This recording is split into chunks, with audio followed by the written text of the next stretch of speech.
C'est un bâtiment imposant de 6000 mètres carrés. La Maison des Mémoires et des Cultures de la Guyane à Remire-Montjoly. La salle de lecture accueille ses premiers visiteurs, des enseignants et des chercheurs venus consulter les archives de la Guyane. Un espace baigné de lumière qui peut accueillir une quarantaine de personnes. Avec cette nouvelle structure, la capacité d'accueil a triplé.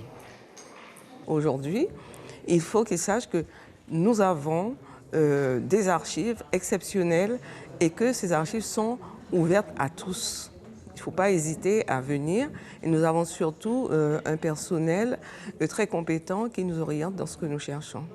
Les archives regorgent de documents et d'informations sur l'histoire du territoire guyanais. Je pense qu'il y a eu un grand travail de classement, d'inventaire qui a été fait et grâce à ça, on pourra avoir accès à des documents dont on connaissait l'existence mais on ne savait pas très bien où ils étaient. Et ça sera beaucoup plus facile de pouvoir les retrouver maintenant et les utiliser.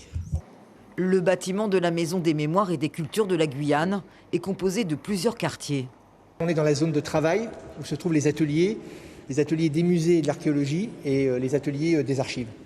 Là où on travaille sur les documents, où on travaille sur les objets qui sont conservés à la MCMG. Dans les étages sont stockés les 4 km d'archives retraçant l'histoire de la Guyane. Les plus anciens documents datent de 1689. Beaucoup de chercheurs ont travaillé sur les archives nationales d'outre-mer à Aix-en-Provence, où il y a les archives de l'ancienne administration centrale qui chargeait des colonies.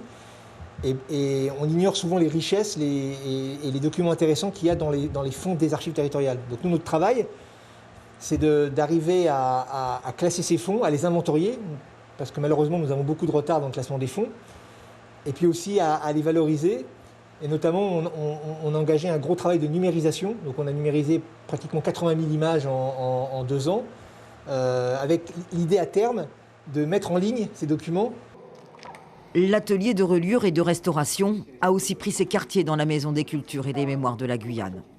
Un bâtiment conçu pour apporter des conditions optimales de conservation. C'est beaucoup plus simple, beaucoup plus pratique et ça permet de faire des mises à plat, par exemple pour les grands documents. Ça permet d'avoir un espace dédié à la reliure, un espace dédié à la restauration et encore une fois un espace pour la dorure.